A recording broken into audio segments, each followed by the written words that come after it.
All right, let's just get right into it.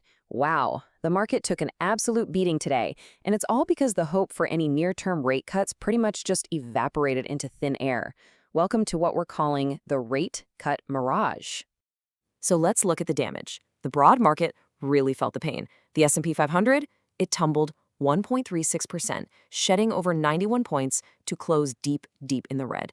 I mean, that's a significant move for the benchmark index and a huge sign of just how anxious investors are right now. And it wasn't just the S&P. The Dow got hit even harder. It plunged 1.6%. We're talking a drop of nearly 768 points.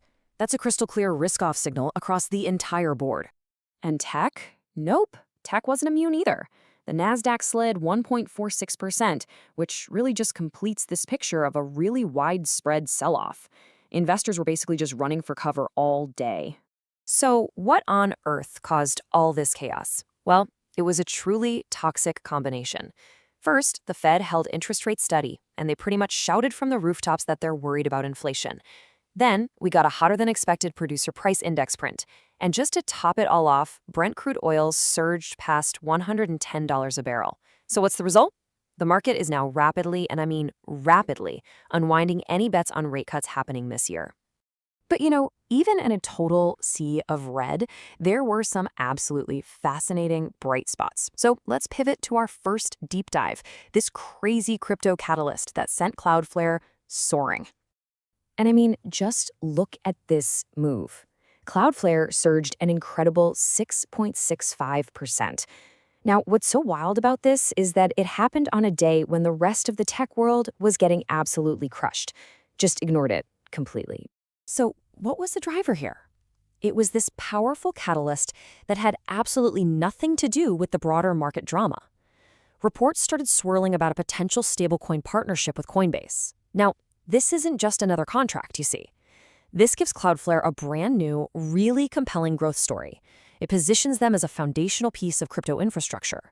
And in this environment where the Fed is screaming higher for longer, you better believe institutional money is desperately hunting for these kinds of creative, non-traditional ways to make money.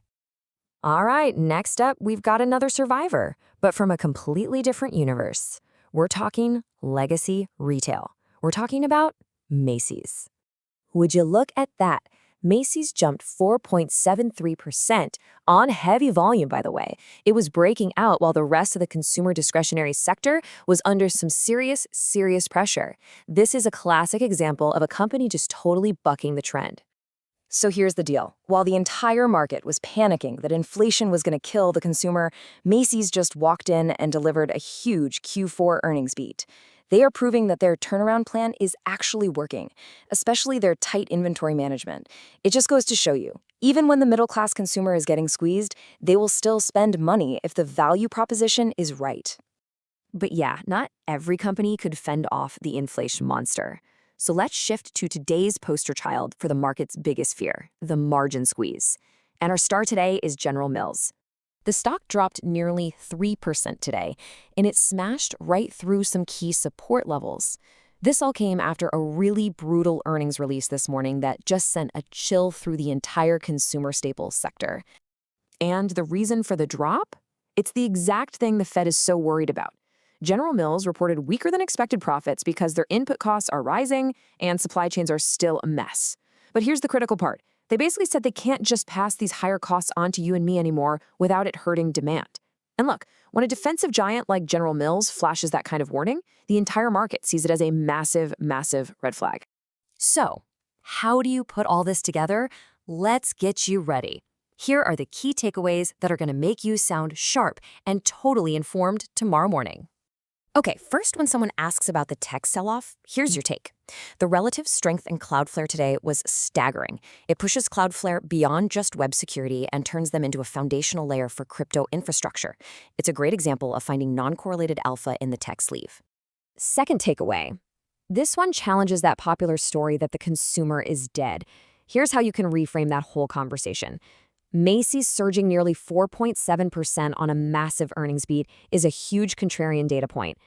Macy's proved that tight inventory management and the right value mix still work. It might be time to stop shorting legacy brick-and-mortar retail blindly. And finally, here is how you connect all the dots right back to the Fed's big decision, tying the entire day together perfectly. You say this: General Mills dropping nearly 3% on a profit miss is the exact reason the Fed held rates steady today. It's a textbook margin squeeze. If consumer staples can't defend their margins in this environment, it's a huge red flag for the broader equities market. So, all of this leads to the big question for your portfolio. With rate cuts basically off the table for now, are you aggressively repositioning for this higher for longer world? Or do you think the Fed is going to be forced to pivot and cut rates anyway this year? Let me know what you think in the comments. And of course, make sure you subscribe to Market Fluency for your daily edge.